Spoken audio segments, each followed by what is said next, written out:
Start with a dream and share it with some friends. The idea deepens and grows.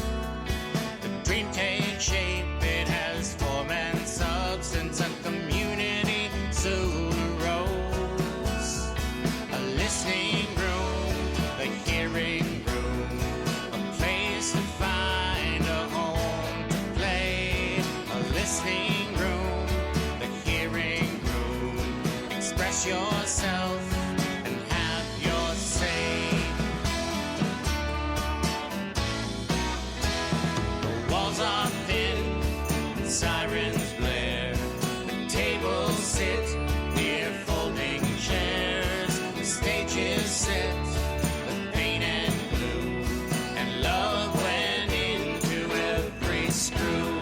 The light shine bright on every star. They come to play from near and far.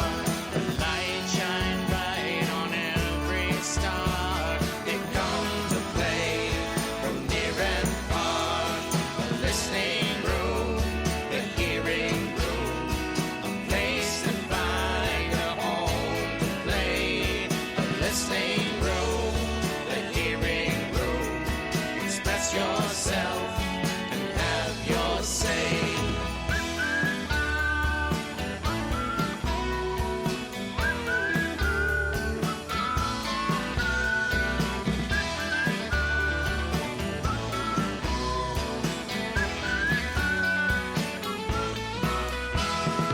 Hearing room, a listening room.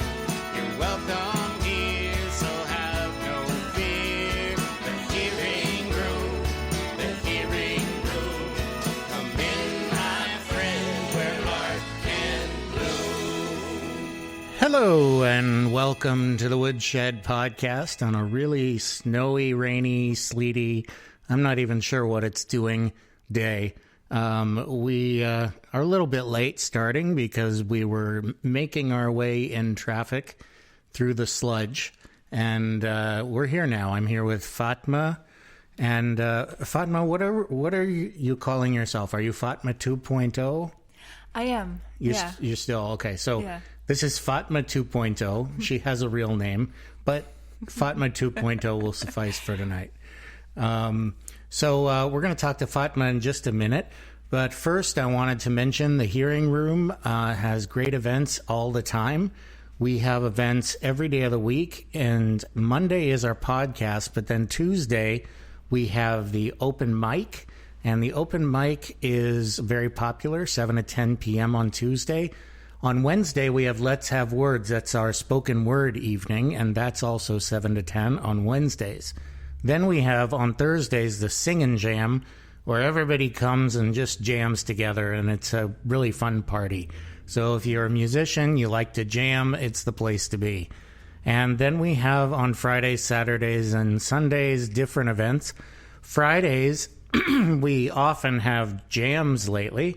For example, this coming Friday, I've got an Irish jam coming up. And the Irish jam will be a lot of fun. Even if you don't know Irish music, you can come anyway and play whatever is sort of Irish to you. And then we have the other events on Friday include the Bluegrass Jam, and we're looking at several other things, including we're looking at doing live performances that will be broadcast. So stay tuned for more info on that. Then we have on Saturdays things like Performance Lab and the Drone, and for more info you can check hearingroom.net. And last but not least, we have on Sundays the Drum Circle from 12:30 to 1:30. My open mic is 2 to 5, and sometimes we have other events in the evening. Again, check hearingroom.net for more information. And you can also find out at hearingroom.net how to become a member of the Hearing Room, which you definitely should give a shot at. All right, so I do want to talk about the Greenville Junction Shop before we go on. The Greenville Junction Shop is in Greenville, New Hampshire, and in Clinton, Massachusetts. And you can get all kinds of upcycled items, things that have been found on the side of the road, from estate sales, from storage units. you name it. They've been refurbished and repurposed, and you can buy them for yourself. So there's a lot of cool stuff there, and it's worth checking out. And you can find them on Facebook at Greenville Junction Shop on Facebook, except Greenville Junction Shop is spelled not as you would expect, perhaps. Greenville is Greenville, no surprises there. But then it's Junction, as in Junction, as in junk, except it's no longer junk. So Junction, and then the final word, shoppy.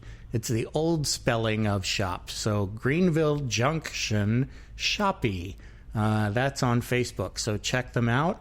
And they also do estate clean out and garage clean out. And it's a cool place and a good thing to be upcycling when you need new stuff.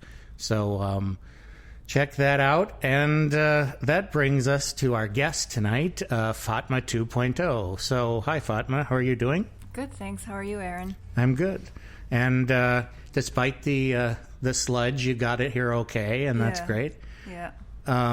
So I know where you're from, but why don't you tell us a little about that? So where are you from?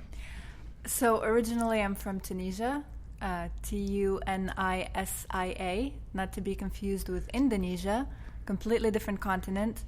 So I was born and I grew up in Tunisia for 21 years, and then I immigrated to the U.S. in 2011. Growing up in Tunisia was pretty different from being here in the U.S. However, it had a lot of similarities, a very diverse environment, culture that's open to other cultures, open to exploring. We're always encouraged in school and within my family to explore other cultures. I actually grew up watching a lot of television from other countries, so like a lot of people in Tunisia are able to pick up French, like myself. Some people are smarter and pick up Italian. I didn't catch up to that one. But at the same time, we do watch a lot of Middle Eastern television. We can speak Egyptian, Lebanese. You know, we get by with a lot of cultures and languages. Cool. That's and I guess they don't have Tunisian television, or they do? Well, growing up, we only had 1.5 Tunisian channels. So one channel was mainly like news and TV programs and stuff, and the second one was opened up like at 4 p.m. at night, and it was cartoons pretty much all the time, or news. So it was 1.5 basically. So we had to watch other stuff. We had to entertain ourselves with French shows, Italian shows, Egyptian and Lebanese. Mm-hmm. And did the Tunisian channels like make their own programming at all, or other than news? But yeah, they caught up to it later on, but for the most part, it was the cartoons that I watched were mostly Asian, Japanese, Korean cartoons, maybe like 1 or 2 actual original Tunisian cartoons. Mm-hmm. We do have a lot of talent. It's just a matter of, third world financial capabilities and all of that.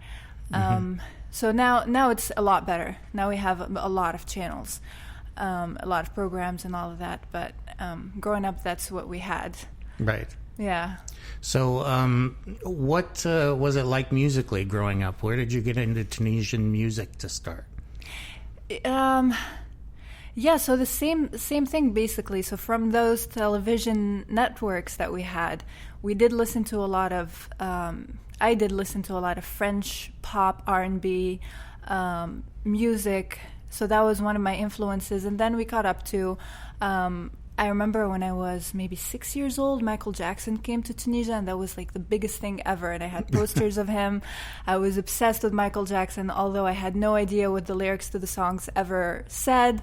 So we would sing them. We would just make up words. I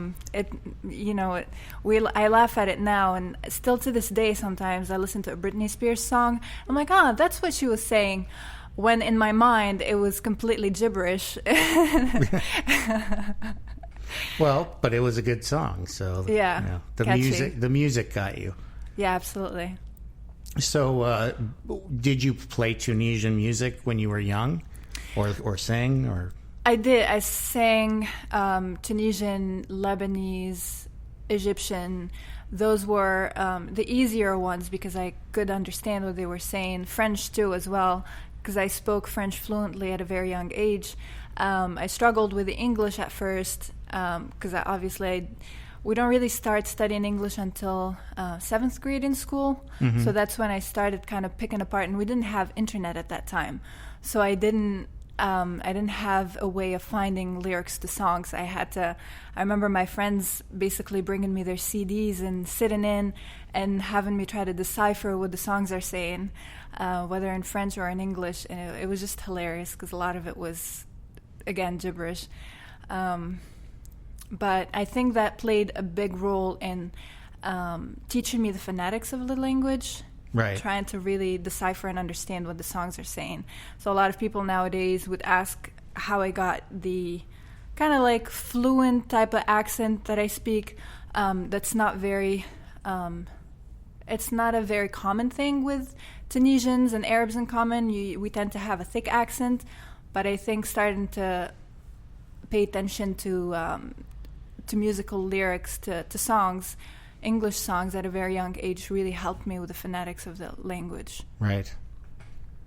Yeah, so what was it like growing up in Tunisia? Like, how is it different from here? It is the main, let's see, the practical differences is, one, it's a third world country. So we, growing up, we didn't have the leisures that I see kids here have. For instance, I didn't have a playground to play in. Mm-hmm. So one of the funny things is recently, not very recently, but when I came to the US and I saw monkey bars everywhere, I thought to myself, wow, I could never do the monkey bars because I was never, acquainted with them as a kid. And that was one of the challenges I set for myself. I said, I'm going to be able to do monkey bars. And then a couple of years ago, once I finally moved from one bar to the other, I felt super excited. But it's just one thing to show you how much we really didn't have growing up. Something else is we went to school religiously. We had school from 8 to 12, then a lunch break from 12 to 2 because we didn't have lunch at school. In public schools, you have to go home for lunch. And then we go back from 2 to 6 every day. So it was a very long school day. We had school Saturday as well, and then Sunday would be the only day off. And most kids would just spend it either at home or playing with the neighbors. Soccer is practically the most popular sport because it's the easiest thing. You don't have to have a lot. You just have a soccer ball or any type of ball. I just kick it around. So yeah, that was pretty much my childhood. So how did you... You said you started a rock band when you were 14. So yes. You obviously had instruments. So how did that happen? So when I went to high school, I started obviously hanging out with more of a diverse crowd. Mm-hmm. So before elementary school, middle school, it was pretty much my neighborhood. My neighborhood was pretty lower middle class. So we didn't have a lot. But once I went to high school and I started mingling with upper middle class kids who had guitars and drum sets and stuff like that, mm-hmm. I started to get into starting my own band. Obviously, all I had at the time was my vocal cords. So I started my first rock band at 14, and it was me, two guitar players, one bass player, and one drummer who actually didn't have a drum set, only had the drumsticks. That's good. Yeah. Well, that's all you need, really. I mean, you got drumsticks and a table. You can do it. Exactly. Yeah. So he practiced with the drumsticks, and then when we applied for shows and we went out to gig, we would play with the drum set that they'd have there.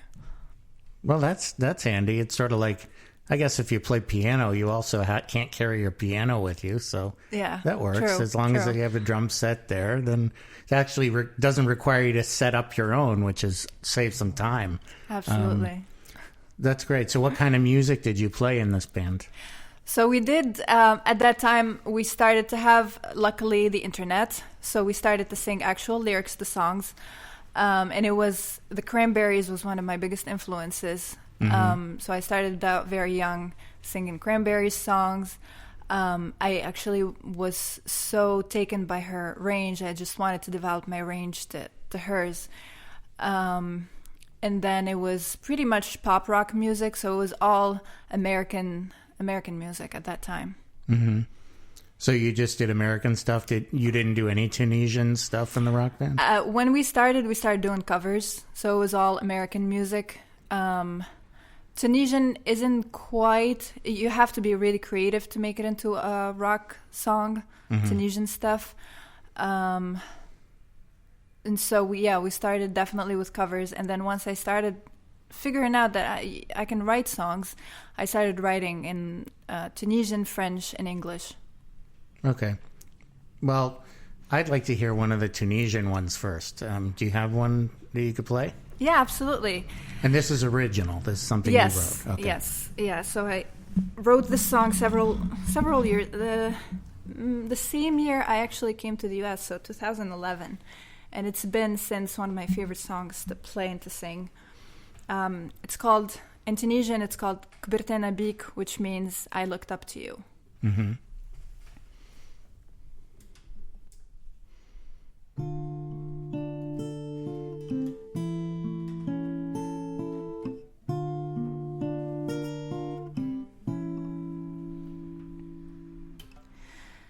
حكيت لك وشكيت همي وبكيت ما لقيت حد يسمعني كنت انت تصيح دموعك ما تشيح تحل عينيك تلقاني على شد بدلت على مشيت وخليتني ضايع كنت نحلم بيك ايديا في ايديك كبرت انا بيك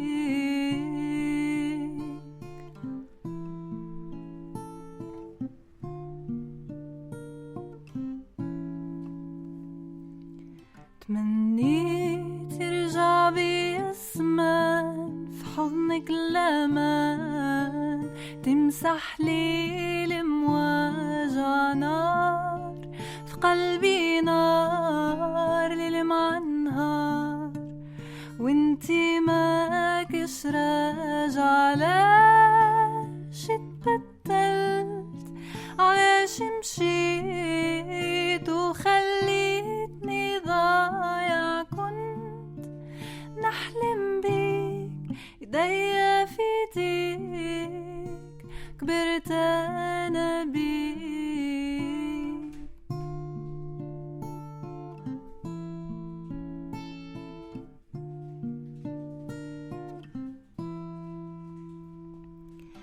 علاش اتبدلت حياتك هالدم بلاش احساس حبيت نرجع لك في قلبي انضمك وانت اخترت طريق لك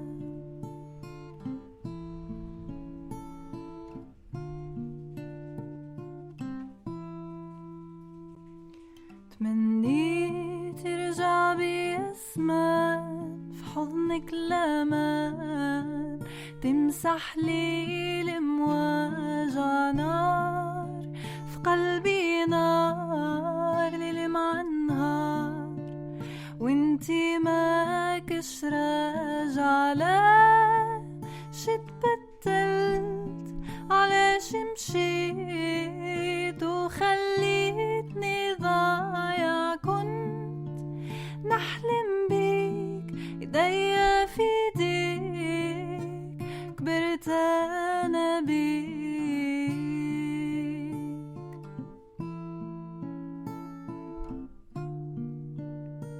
كبرت انا بيك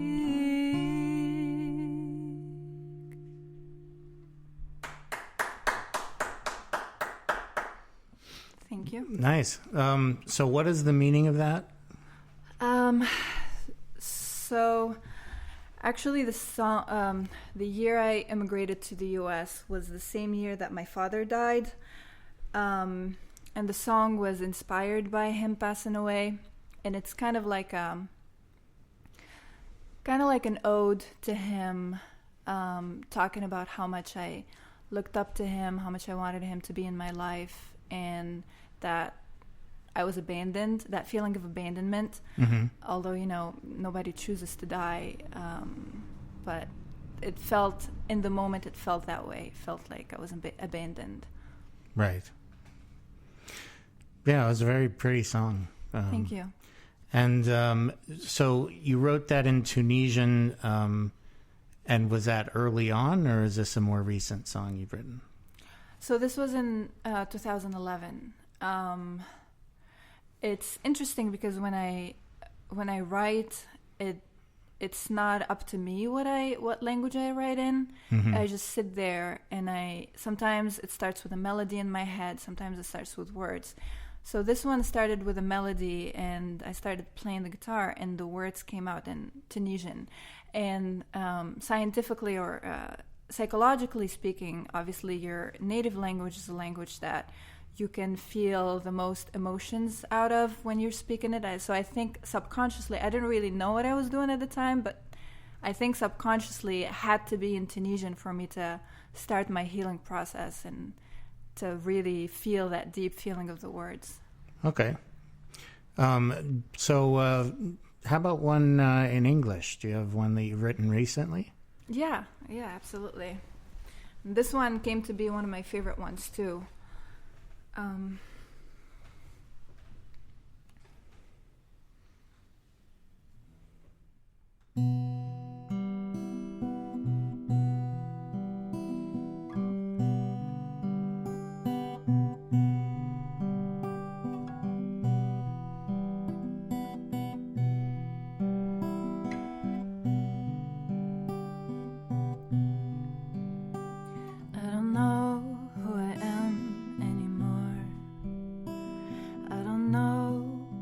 Stand for, 'cause when I lost the bet, I was lost in my head.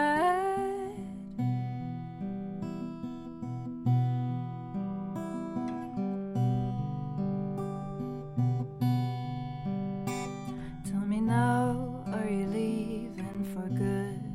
I know I felt as you said I would, although I tried my best, it all came crashing down on my head.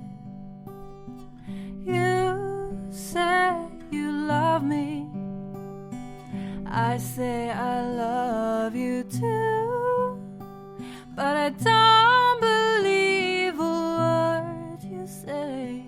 I think I'm lying.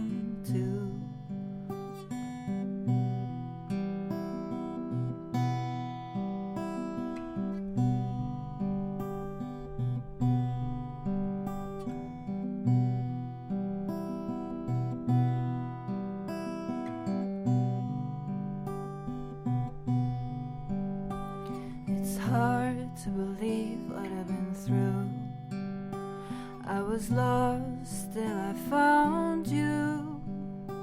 Although you held my hand, I sank faster into the sand.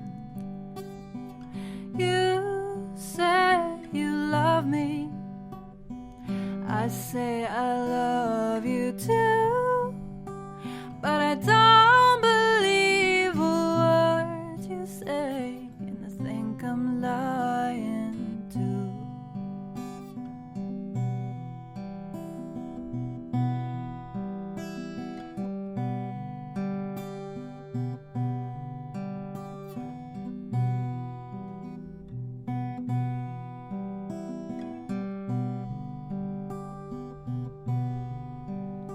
I know we both didn't want to be through. I meant well, and so did you. So when I look to the sky, I will always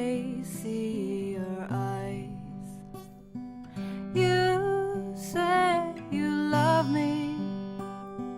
I say I love you too, but I don't believe a word you say, and I think I'm lying too.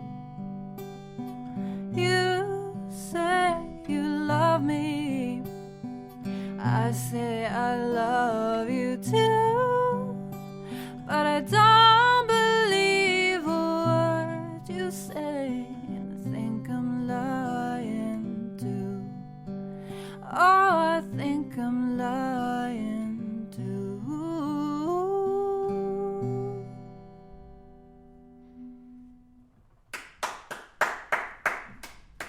Thank you. So that's recent?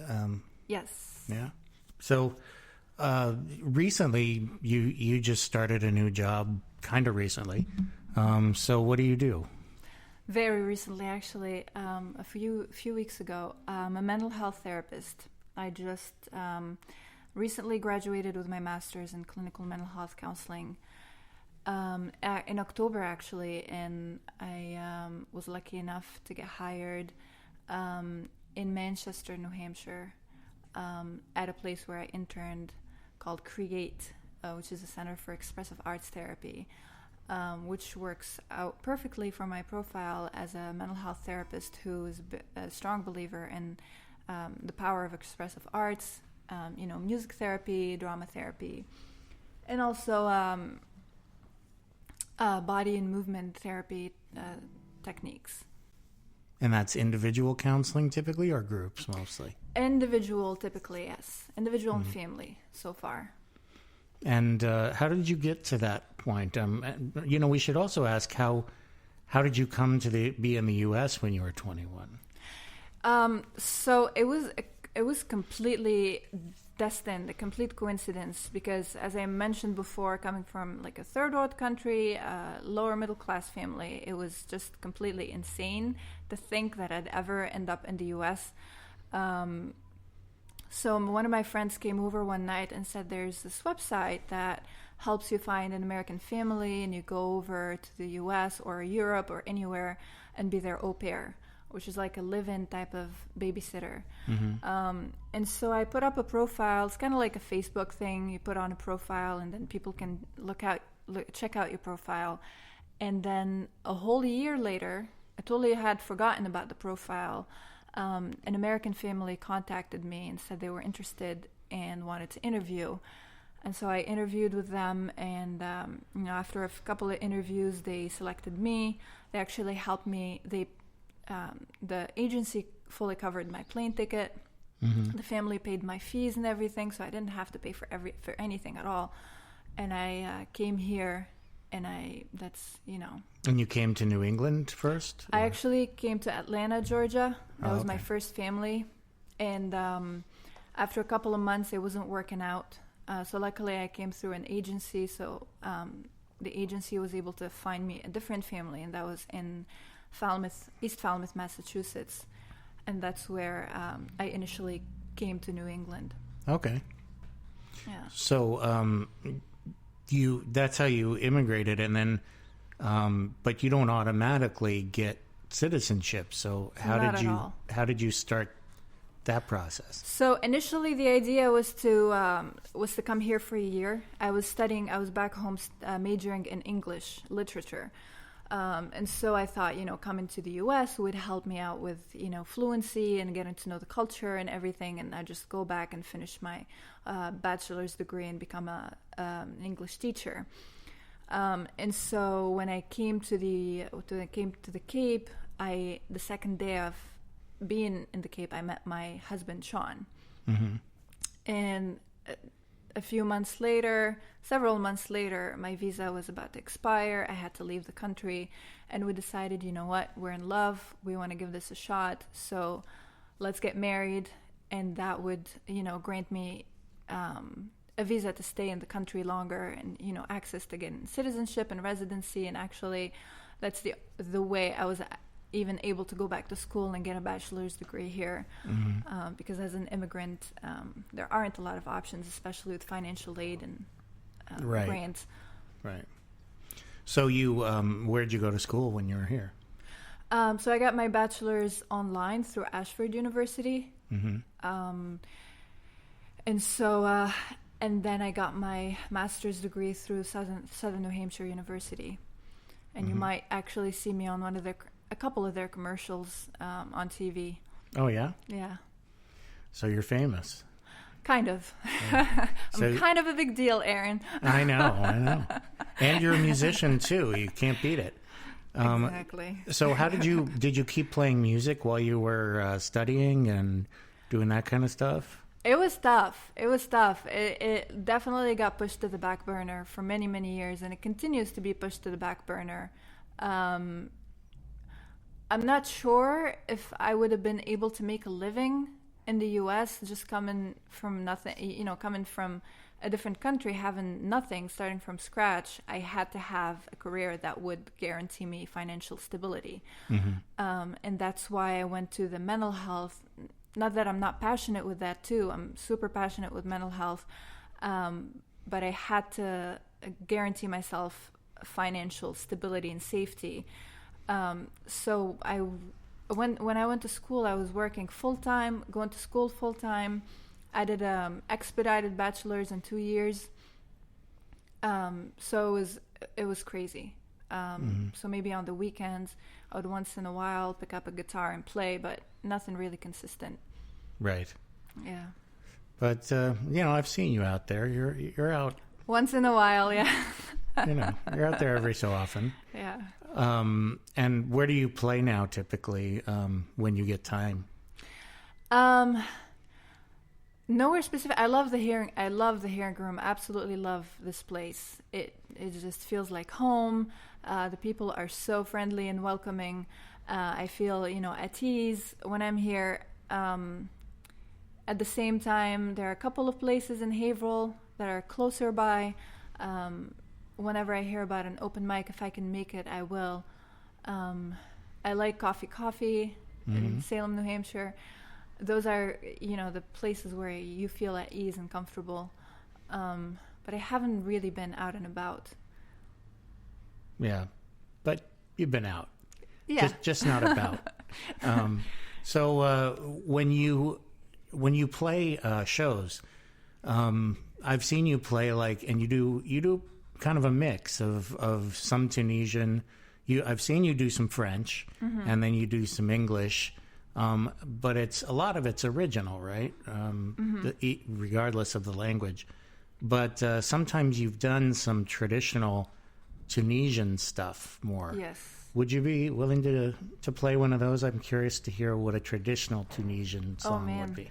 It won't be very traditional because it's kind of like I have to put my twist on it to add a guitar and add my own my voice. Yeah, absolutely. Let's see. Hopefully I don't butcher any of these songs because it's been a while. Well, you know what? I won't know, so. Let's see. Yeah, this is very, let's see, this one.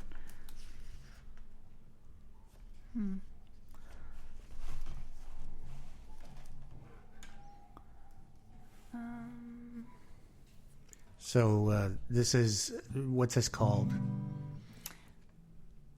In Tunisian, this is called تحت الياسمين في الليل by a very renowned Tunisian singer, believe also composer, Hedi Jouini. He passed away. This is classical. Let's see.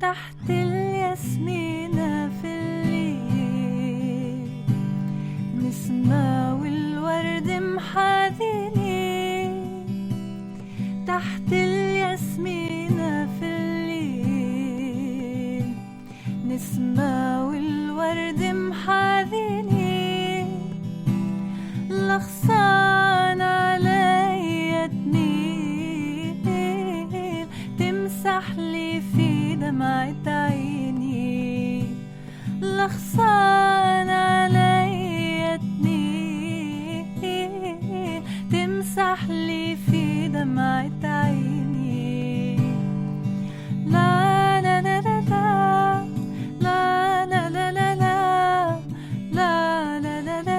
لا لا لا لا لا لا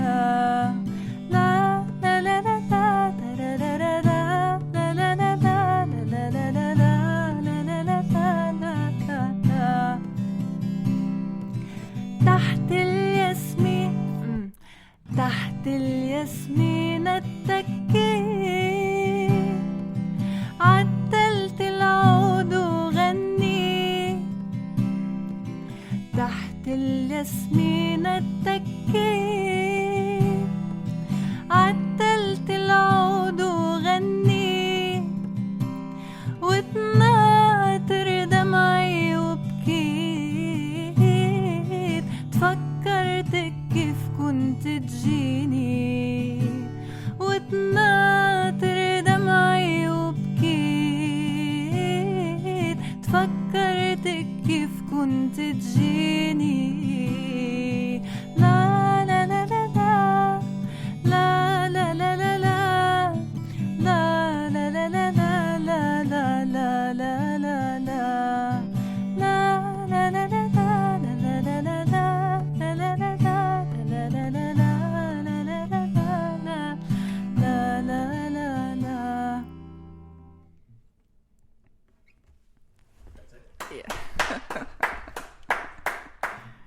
Kind of ended suddenly, caught me by surprise. I was questioning if I should keep going or not in my head because I feel like I butchered the song enough. Oh no, it was good. I like the la la la. I mean, I understood that part. So what's the meaning of the song? So he's talking about he's reminiscing about how he waited for his lover under a jasmine tree at night. And the song has such an effect on me. It makes me so nostalgic. I was actually holding back my tears a couple of times. Yeah. Yeah, because it actually says at some point that he started crying, and this just gets me every time. Yeah, it's a nice song. What's the background of the song? Is it just like a personal song he wrote about Tunisia or about? I'm not sure what the background is. I mean, if you read in it literally, he's talking about a loved one, a lover, possibly. In my interpretation, my mind goes straight to my dad. Oh yeah. Yeah. Because he used to love classical Tunisian and Egyptian music. Right. Yeah. Yeah, it's pretty.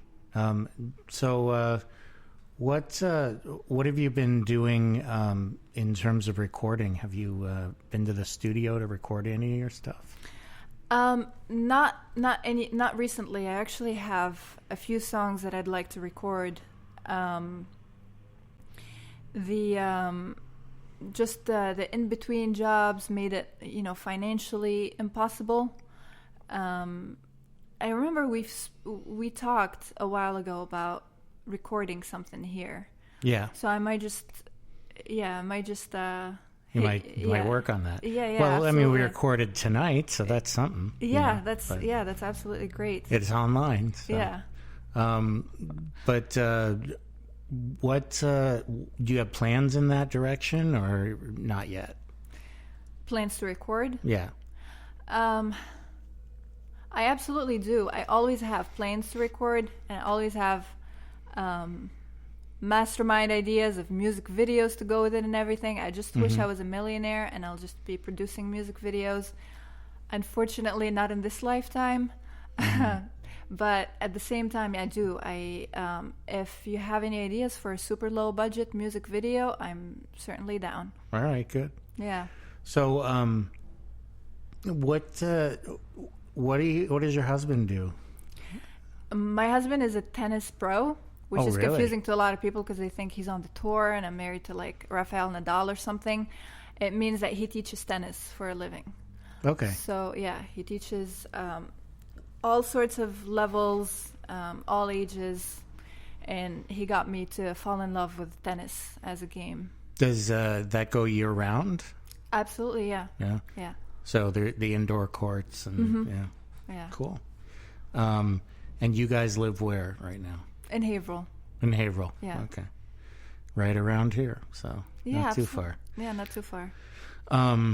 So what's another song you had that was French? You said you had some French ones. Do you have any that are French or? I actually, let's see. I haven't written anything in French in forever, so I don't think I have anything here that's that I can remember with words and the chords right off the bat. All right, how about something in English then? I can do a cover probably in French if I can remember what the if I can remember what the chords are. But yeah, having a band was so easy because all of my bandmates and my most recent band before I left Tunisia was called Nostalgia. My bandmates were all trained musically, so they had what I lacked, which I'm 100% musically illiterate. I go by ear, by whatever my imagination gives me. They knew everything that had to do with from the basics to a very high level. So I would come and say, I want you to play la la la la la la la, and they'd play it right away. So it made life so much easier for me when it came to writing that I never really had to learn myself. At the same time, I'm coming to realize that I really have to get on that knowledge. Anyways, I don't know what I was blabbering about. Oh, you were going to do French. Yeah, a French song. So let's see if I can remember. This one has a French curse word in it. Well, Is this allowed? I don't know. Sure. We don't, we're not really broadcast, so I think we're good. Okay, sounds good. The French people can bleep it out.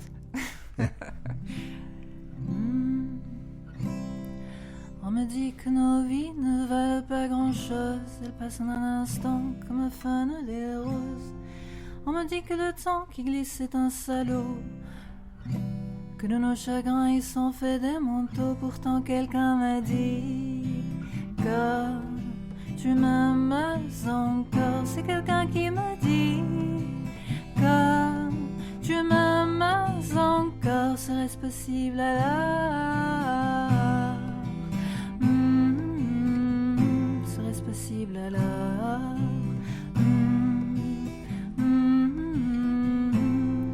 On me dit que le destin se moque bien de nous, qui ne nous donne rien mais qui nous promet tout.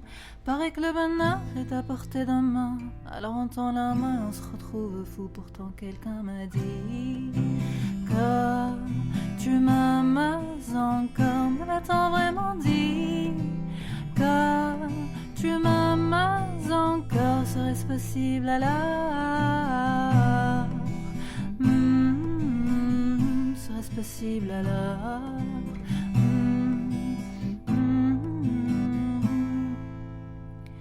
On me dit que nos vies ne valent pas grand-chose. Elles passent en un instant comme fanent les roses.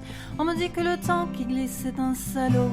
Que nos tristesses y sont fait des manteaux. Pourtant quelqu'un m'a dit que tu m'aimes encore. Me l'a-t-on vraiment dit que tu m'aimes encore? Serait-ce possible alors? Serait-ce possible alors? Mais qui est-ce qui m'a dit que toujours tu m'aimes? Je ne me souviens plus, c'était tard dans la nuit. J'entends toujours la voix, mais je ne vois plus les traits. Il vous aime, c'est secret, ne lui dites pas que je vous l'ai dit. Tu vois, quelqu'un m'a dit que tu m'aimes encore. Me l'a-t-on vraiment dit que tu m'aimes encore? encore serait-ce possible alors? Serait-ce possible alors?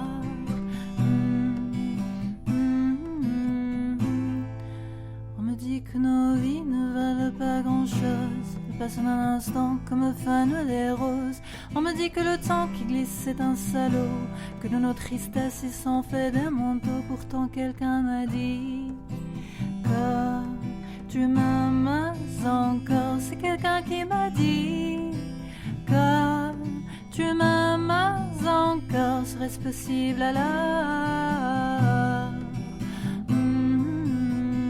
Serait-ce possible alors?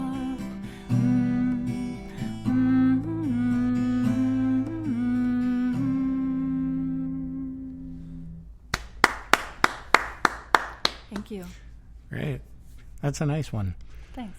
So I'm going to take a short break here and let you rest your fingers and vocal cords for a minute.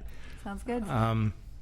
So that I can talk about the hearing room and the fact that we are in a membership drive. We are trying to get members for the hearing room because that's how we are going to support ourselves in the future. We are a 501c3 nonprofit organization, and we have a lot of people who are involved, but we need more both to be involved here and to become members and become involved more as members as well. The membership is actually, it's $100 a year, and it does get you some benefits. We get $5 off, and a lot of our events are $5, so it's things like the open mic and the sing and jam and things like that are $5 off, which means they're free. So you can come in, not pay the $5 suggested donation that everybody else pays. Plus, you get a T-shirt, a membership card, and you know you're supporting the arts.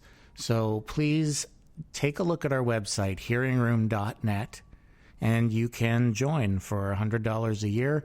And the T-shirts are pretty cool, too, so you should check out one of those.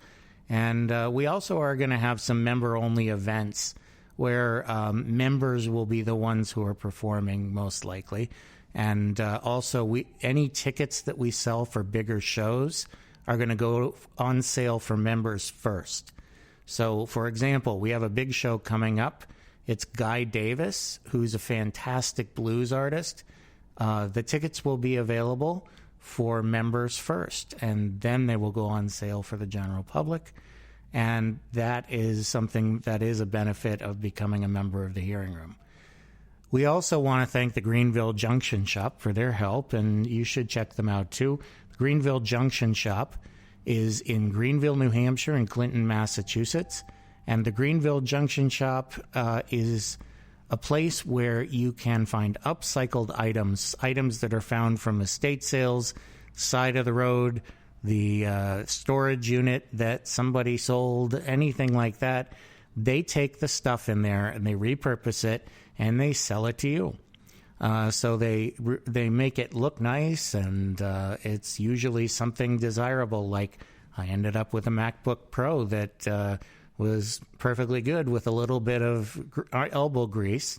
I had to do a couple of things, but other than that, got a great price on it, and it works, and my son has a MacBook Pro now.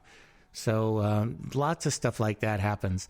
And then you can also get estate and garage clean out with the Greenville Junction Shop. And the estate and garage clean out is something that a lot of people can use. If you got too much junk and you need help organizing and getting it out, they can help you. So check out their Facebook page, Greenville Junction Shop. That's Junction, Shoppe, Shoppe. Greenville Junction Shop is available on Facebook, and they also have items for sale on Facebook Marketplace. So check it out. And we're back with Fatma 2.0. So, Fatma, what's going on with your life right now, other than doing your job? Like, what are you doing for fun? Let's see. So I tend to be a gym rat. I like going to the gym. Love tennis. Absolutely love tennis. And playing music from time to time. I find that I commute to my work to Manchester, and I find that driving long drives tend to be inspirational moments for me. So I do tend to write, not necessarily write, but come up with a lot of my choruses or verses while I'm driving. It's just sometimes a beautiful sight, or just feeling relaxed from driving. All of a sudden a good idea or a good tune comes up to my mind, and I start recording on my phone. So that's pretty much what I do. Yeah, and you mentioned that you were on the radio before when you were talking about coming on the podcast. Yeah. Was there a story you wanted to tell about that? So, yeah, in Tunisia, I was on the radio a bunch of times. My first time, I think I was 4 or 5 years old. I was pretty young. My mom has a beautiful singing voice, and she had always wanted to have a daughter who would have a beautiful voice too. So she assumed that I would be musically inclined, and when I was like 4 or 5, I started singing. I mean, you can tell that I could hold a tune. Unfortunately, at that time, I'm not sure why, my voice was super deep. And so my mom had talked to the radio station and scheduled me to go in for an interview, because I was doing a bunch of stuff. I was acting, I was singing. And so my brother, who's a year older than me, wanted to go too. And my mom couldn't handle the two of us, so she had to tell him a lie that it was just a show for girls. So he said, okay. He stayed at home with my older sister, and he was just listening in. And so when I started singing, I hear that my brother started crying. And when my mom went home and she said, why are you crying? He said, well, you guys lied to me. You said it's only for girls. Well, there was a boy singing. It was actually talking about me. So he thought, they cheated him, lied to him about it. And it was my voice, my deep baby voice. Well, but did he end up going on the radio after you? No, he was not. He's not musically inclined. My other siblings are not musically inclined whatsoever, so I got lucky with that one. And then after that, I was on the radio a bunch of times with my bands and all of that. We were kind of like the local radio's favorite band, so we'd be on it very frequently. Whenever they had nothing going on, they'd call us in, and we'd go sing for them a few songs. So when you were in Tunisia, you lived in a city? Yes. Okay, so was it similar to, just living in a city in the U.S., or was it a lot different? Not at all. Yeah, a lot different. It was very different. It was, Sfax is the name of the city where I come from, and it's supposedly the second biggest industrial city in Tunisia. So it's an industrial city. A lot of factories, pollution, all of that. It's not very, a lot of cars, a lot of buildings. At the same time, when I came here, I was overwhelmed, especially that I came to Atlanta at first. It was just huge buildings. I was so overwhelmed with the roads. I got into a million accidents because the roads were so much bigger, and it was very overwhelming. At the same time, Sfax is, compared to here, is super small buildings, small malls. Everything's pretty much within walking distance. You don't really need to have cars. So in Tunisia, basically, at least when I grew up, a family would only have one car, because that's all you need. You don't need, both parents don't need to have different cars. I walked everywhere. I walked to elementary school. I actually walked by myself. My parents were like, on the first day of school, there's your school, and that's it. And that's how I went about it for 6 years. I just walked back and forth. And then I walked to middle school, then I walked to high school. So everything is, yeah. And what did you guys do for fun when you were a teenager? So as a teenager, for me, music was my escape, because other teens, and I'm extremely lucky to have open-minded parents, because growing up in Tunisia or in a third world country can have a lot of limitations. My parents were both highly intelligent, educated, so they had an open mind to me going out with boys, which was extremely frowned upon. I'd have my band guitar player come to my house and pick me up, and the neighborhood women and men would point me with a finger and say that I'm, sleeping around or not a good person or all of that. So I'm extremely lucky that I had parents who allowed me to go and have fun outside of the house, because otherwise my only other option would be cleaning the house. And that was everybody's Sunday's favorite activity. Clean the house from bottom to top, extreme, like super makeover every Sunday. That's pretty much the life of all the other girls that I knew. And then when I was 18, my guitar player became a member in this student organization called ISEC, and so he pulled me into it. And it's an international association, international organization for students, to teach them leadership development, organizational skills. And so we had a lot of people come from different countries. So I met people from the Netherlands, from the UK, from the US, France, Italy, all over the world, who came. And it was so mind-blowing to me that my parents even allowed me to go to conferences outside of the city, which was extremely unheard of in my neighborhood, extremely unheard of. So for the longest time, I know that, people would spread crap about me around the neighborhood, but I didn't care. Luckily, I was able to do those things. And that was pretty much my teenagehood. I spent a lot of time. I learned so much from this organization, and I developed as a person. And it gives students important leadership roles to make you feel important and to teach you how to lead a team. I had a team under me of 6 people that I was leading.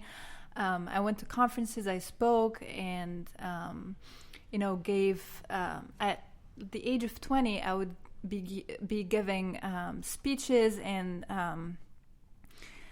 classes to other students about how to develop themselves, how to become leaders and stuff like that. It was very cool. Actually, one of my songs was written by this guy, Hussam, who was the president of, at the time where I was active in ISEC. He was the president of ISEC in Tunisia. And he wrote poems. He wrote poems in English, and he sent them to me to kind of like proofread, because we don't come from a very English culture, so we would make a lot of mistakes writing in English until you go to college and you learn more about the grammar and stuff. And so he sent me a lot of his poems to correct for him, and I asked him, I said, how do you trust me to send me your artwork? What if I steal it? How can you trust people? I don't think I can trust people with my songs. And he said, I trust myself. I know if I can write this, I can write something better. And it's just practice for me. And that like blew my mind and became one of the mantras of my life. And then he wanted me to actually turn one of his poems into a song. And I didn't, I was busy with other stuff, and I never got around to it. And then I believe in 2013 or 2014, he was assassinated by a political party because he was, becoming too involved in helping out the poor and getting the corruption out of the country. And he got caught up in the middle of something, and it all caught up to him, and they savagely assassinated him. And after that, I started going through my emails. A while after that, I started going through my emails, and I remembered he had sent me these poems, and I wanted to honor him by actually following through with what he asked me to do a while back, which is turning one of his poems into a song. So can you play it? Yeah, absolutely. And I'll try not to cry. Okay.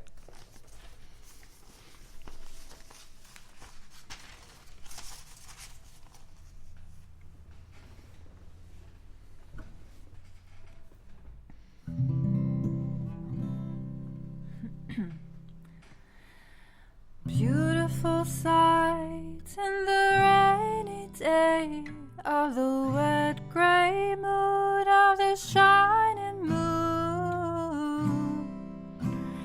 In the miracle night, come and carry my soul, come and calm and pure.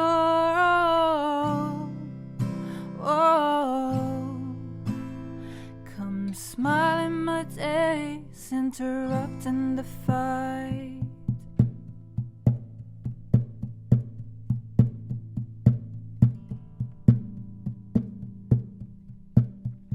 I've chosen my song, your whistle dance in my ear. Now I remember you young, feeling the happiest fear.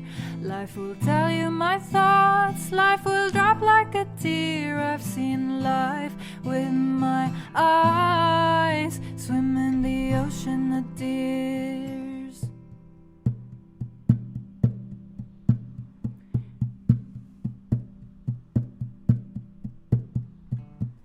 The trees survive to heal the growing leaves. I won't rest in my day, I won't sink with my ship.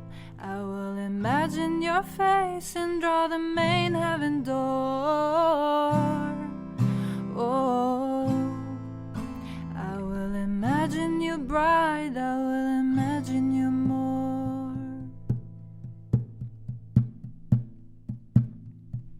Oh, oh, the beauty soundly smiles. Oh, oh, bigger and wide. Oh, oh, the scary eyes disappeared. Oh, oh, the beauty face never dies. The shining sun will forgive the beams of light that got burned. The mime play will now hear the lovely crowd that got cold. Let's dance and make it now big, enjoy the tales of the night, kill the stories of horror, rescind the love that returned. The beauty right in my mind, the beauty word is my weight, the beautiful sight that I'm watching. A lovely night full of beat. The wick of candles was burning. The endless bells will now be.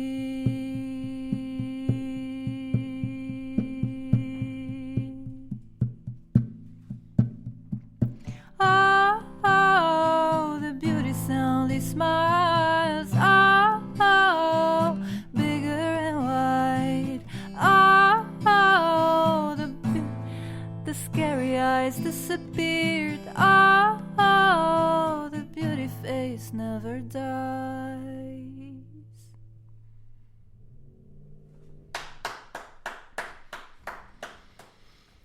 Thank you. So, the reason he was assassinated was because he was involved with this group? He wasn't involved with this group. There wasn't exactly a group he was involved with. He was doing journalism, and he had uncovered something. These are speculations that he had found out something about a corrupt politician, and they found out about it, and he had to flee the country, and then they found him. They threw him off a bridge, and then they went to his apartment, cleaned out, took his computers, his files, everything he had collected on them. And they had sent him threat notes and stuff like that in the mail. But it was such a dark time because he didn't want to communicate with his friends because he didn't want to get us in trouble. So when we reached out to him, it was very brief, and he didn't want to tell us anything to not get us involved. Right. So, and then you moved away from Tunisia pretty soon after that. What was that part of the reason? No, not at all. Like I said, me coming here was completely unplanned, complete destiny. At the same time, my coming to the U.S. happened the same year after the Tunisian Revolution, which sparked the Arab Spring. So it was a pretty violent time, pretty scary time. At the same time, before I came, it had started to settle. The old regime left the country.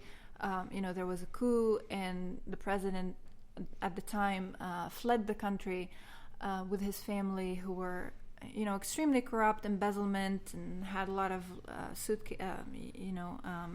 of lawsuits against them. And then it was a pretty scary time, because I remember during the revolution, when the coup happened, the police was still controlled by the president, and they were going after civilians, beating them up, trying to keep them in their homes, trying to suppress the revolution. And my brothers would go out and try to protect our neighborhood from the cops, which was pretty messed up. Yeah. So the military was on our side, but the cops were just still kind of pawns in the president's game until the president finally realized that there was no going back, and he took off. Yeah. So what's the government now? Is it more of a better situation? Well, we actually just recently, Tunisia voted for a president very recently, because the president who was in office not directly after, but the first president-elect after the revolution had passed away. He was 90-something years old. Mm-hmm. He passed away peacefully, and then we've recently elected a pretty democratic, in American terms, person to run the country. And so people are hopeful. At the same time, there was a lot of damage from the corruption before, and the revolution and all of that. Years and years of people not working together in harmony, mm-hmm. That it will take a miracle or a magician to fix overnight. Yeah. That's kind of a tough origin story to come from that and leave when that's happening. Yeah. Tunisia turned out to be, it was the catalyst of the Arab Spring. At the same time, all other Arab countries would say that the Tunisian revolution was the most successful out of the other revolutions. Libya's revolution sparked after us. Egypt's revolution also sparked after us. The Middle East is a mess now. Lebanon, Syria,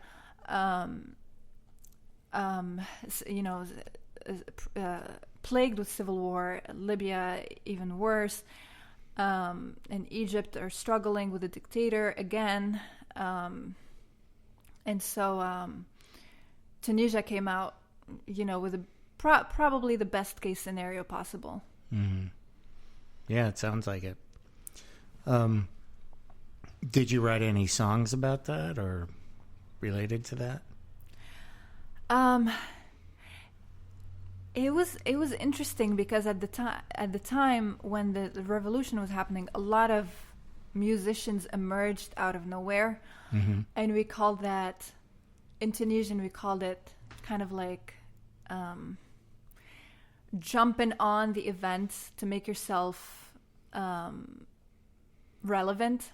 Yeah. So I wanted to steer away from writing something specifically about the revolution and sound too cliche, and to, just trying to put my name out there using the events. At the same time, I do like to write in metaphors, so I feel like there is a piece about it in every song that I wrote. Pretty much after that, there are pieces for sure. Mm-hmm. Well, pick a song. Why don't you sing another one for us? Yeah, I think this one definitely is also in Tunisian, and I think it doesn't necessarily, it's all metaphorical. If you hear it and you understand Tunisian, you'd probably think I'm talking about a boyfriend or a loved one or someone. But it's just, it's all about my first time when I visited back, when I went back, and how different it felt. It felt like a ghost town. Like my town was a ghost town. All of the damage and aftermath of the revolution. Let's see.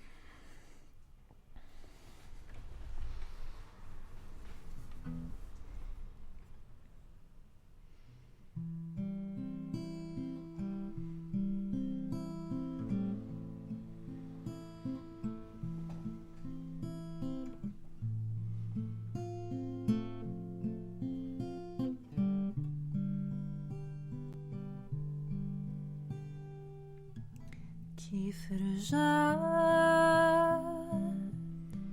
دقيت الباب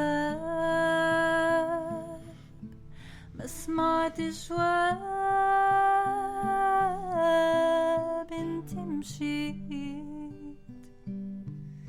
حبيت نراك نقعد بحذاك نحكي واسرار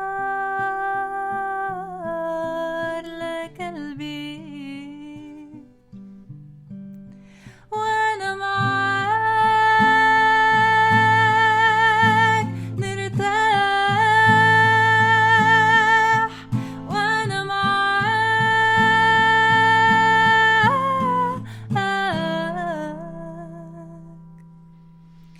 للحوم رجعت ما لقيت الاحباب ما لقيت الاصحاب انت مشيت ناس احزان يمشيوا بالباس قعدوا على حالهم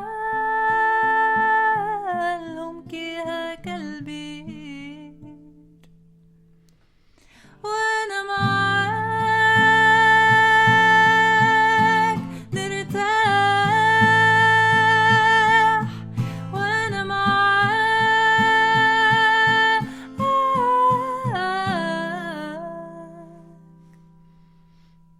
قد ما حنيت لك ليدي لحضنك لحنين وخبزك لبني منحبش نجيك نشوفك أحزين انت العينين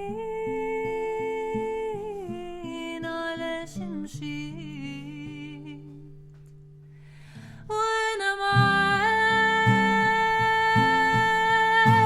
نرتاح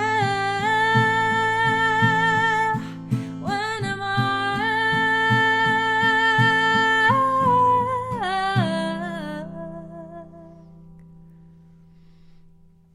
كيف رجعت دقيت الباب ما سمعت جواب انت مشيت.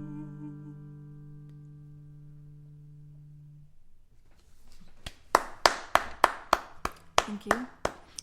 Can you translate that for us?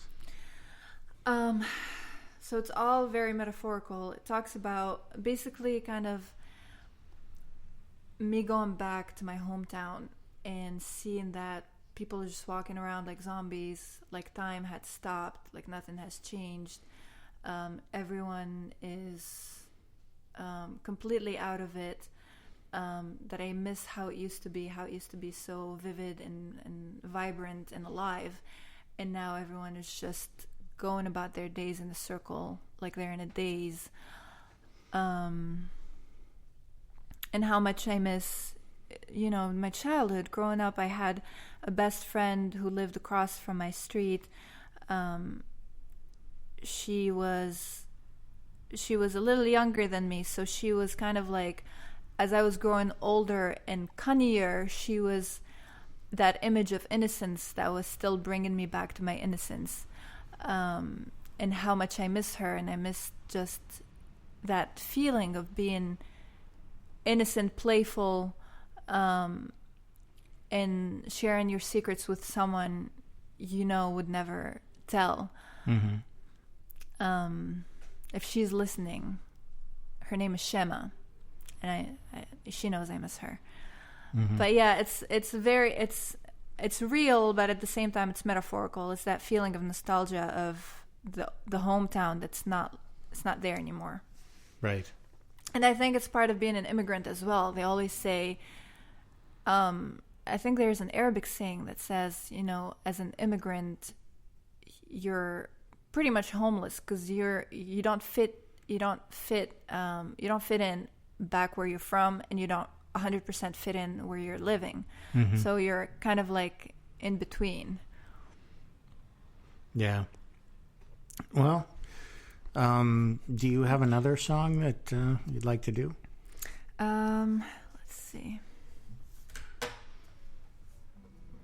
I always have songs that I like to do, Aaron. What are you talking about? Good. Well, let's hear another one. This is a recent one as well.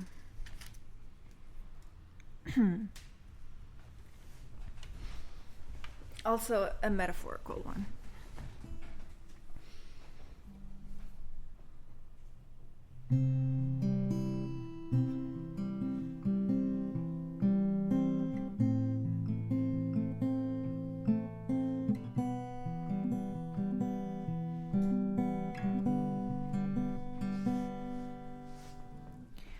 All the beautiful houses in my house is built from salt. Look at all these beautiful dwellings, and I dwell all alone. All the beautiful houses in my house is built from salt. Look at all these beautiful dwellings, and I dwell all alone. Don't listen to the voices in your heart. You know your heart is aching and doesn't know right from wrong. Don't listen to the voices in your heart. You know your heart is aching and doesn't know right from wrong. Waited for you every summer. My hair was turning gray. I wished on every falling star that you would soon find your way. I called my friends about you. They said quit playing his game. I even told my mother, though I knew she'd blabber away. All the beautiful houses in my house is built from salt.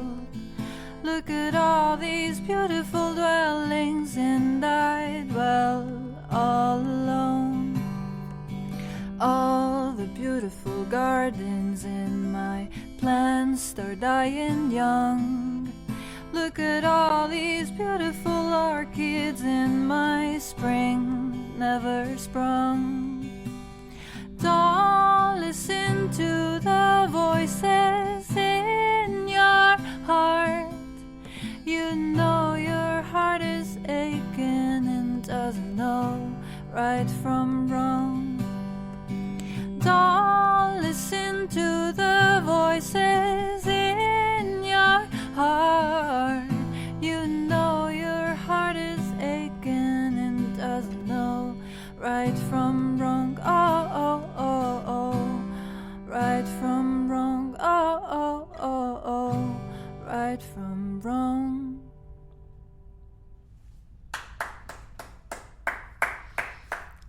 Thank you, Aaron. Being an immigrant, you mentioned that you sometimes feel like you don't fit in. So what is the place you fit in now? Where do you feel like you do fit in? Wow. All right. You just counseled the counselor. Yeah. I definitely, whenever I have a mic, a guitar, I'm definitely 100% home. That's a place I fit in. I fit in, I think everywhere where I feel, where I'm passionate, everywhere where I have a passion. I definitely feel a sense of fitting in at work, even though, with the stress of being within the workplace and all of the expectations and, questioning myself all the time, am I doing the right thing with this person? Is this the right treatment plan for this person? Am I saying something stupid? Am I making them worse? All of those questions that go through my head. At the same time, I do feel comfortable. But I don't think any joy compares to the joy I feel when I'm playing music. Mm-hmm. I'm 100% just somewhere else. I can be in front of a room full of strangers and I would still feel at ease and at home. Just vibing with my music. Yeah, and I know that you did a show here that was a Tunisian show, mm-hmm. where you had a whole bunch of people from Tunisia, the Tunisian Correct. community, came and heard you play Tunisian songs and had some interesting foods as well that I got to sample. And you opened up for me? Yeah, I did, to a bunch of Tunisian people who didn't know who I was, but it was fun. So what is the Tunisian community like here? Is it a tight-knit group, and are you involved with them a lot, or is that just them sort of around? I believe the Tunisian community is a die-hard for each other type of community. Mm-hmm. I know I can rely on them. However, as immigrants who come from a financially restricting background, I think that we all get caught up in our work, mm-hmm. and just that financial stability that we forget to reach out and hang out with each other. I know there's definitely a community of people who live within the same area who meet frequently, like once a week and things like that. And I was invited many times to go. However, it's hard to find the time, and it's hard to find, it's really difficult to meet up with groups. At the same time, I know that the community will support me, will be there for me when needed. That's great. Yeah. Does your family still live in Tunisia, or are they here? My mom and sisters, most of them, are in Tunisia. One of my brothers ended up marrying an Irish girl from actual Ireland, and they now live in Ireland. But my brother's in Ireland, and then the rest of my family, my immediate family at least, are in Tunisia. Mm-hmm. Yeah, does your mother work there? Or? My mom retired some years ago. She went out into early retirement to take care of my dad in his mm-hmm. last few years. She was a nurse practitioner. But she's retired. She lives in her home, and most of the time she's by herself. But she does well. Okay, good. Yeah, in Tunisia you can retire and still live a pretty good life, which is one of the perks, I guess. Yeah. Yeah. So toward the end of the show, I like to ask people what their advice is to other musicians and people who want to go out and play, and how you've succeeded. I wouldn't call it success. How you've succeeded, however you define your success so far. Correct. Yeah. I think what you mentioned, the question you asked me was on point. You asked me where I fit in the most, and I feel like what I want to tell other musicians and myself is find the time for that passion for yourself as part of self-care, as part of even a bigger thing. If like me, you have that sense of just getting lost in your music, why what's the word? Why limit the times you feel that way? Mm-hmm. Which is now really resonating with me. If I feel the best when I'm playing music, why am I not doing it all the time? Well, you are tonight, so that's the important thing, right? You get to do it tonight, and you get to do it every once in a while. Yeah. And you're right. You have to eat. Right. So yeah, absolutely. Financial security is important too. Yeah. But you're always welcome to come to the hearing room and jam with us on open mics or anything else. Yeah, thank you. How about you close with one more song that you of your choice? All right, sounds good. Let's see.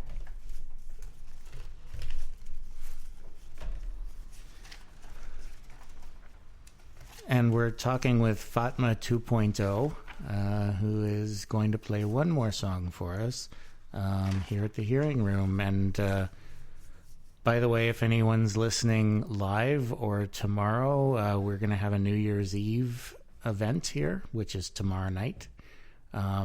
It's going to be pretty cool, and 7 p.m. is when it starts. So, Fatma, you got one for us? Mm-hmm. All right, go ahead. Yesterday, I was 20. I was young and full of dreams. Yeah, so young and full of dreams. Today, I'm nearing my 30s. And all my dreams are still far from my reach. I used to think the world is my oyster. If I wish it badly enough, nothing's hard to achieve. That foolish girl is now mature. She knows hard work isn't always the key. Work hard, they say.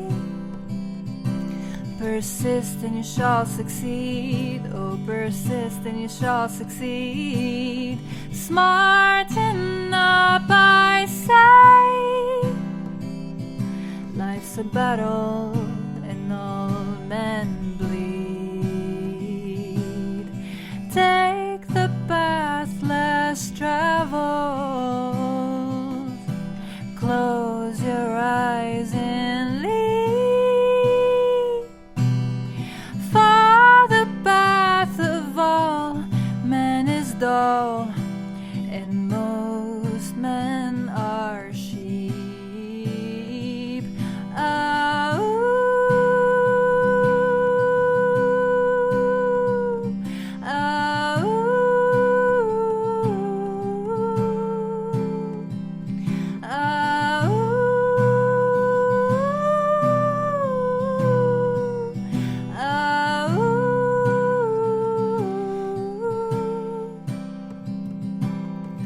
Most people think they are free, born to rule the world, self-determined as can be. So why do we all follow the same path of conventional conformity? Conventional conformity. Work hard, they say. Persist and you shall succeed. Oh, persist and you shall succeed. Smarten up, I say. Life's a battle and all men bleed. Take the path less traveled. Close your eyes and leave. For the path of all men is dull,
Fine, sorry.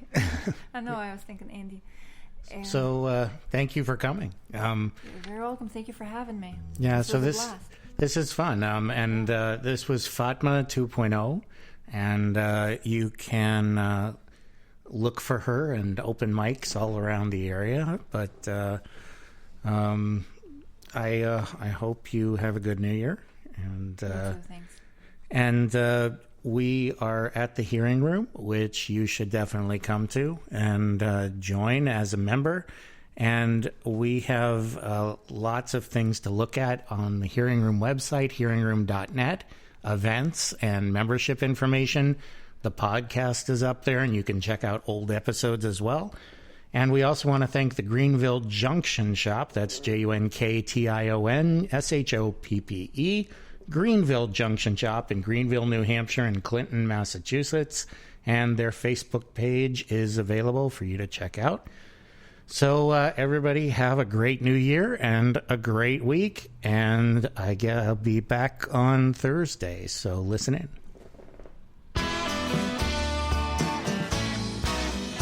If you start with a dream and share it with some friends, the idea deepens and grows. The dream takes shape, it has form and substance, and community soon arose. A listening room, the hearing room, a place to find a home to play. A listening room, the hearing room, express yourself.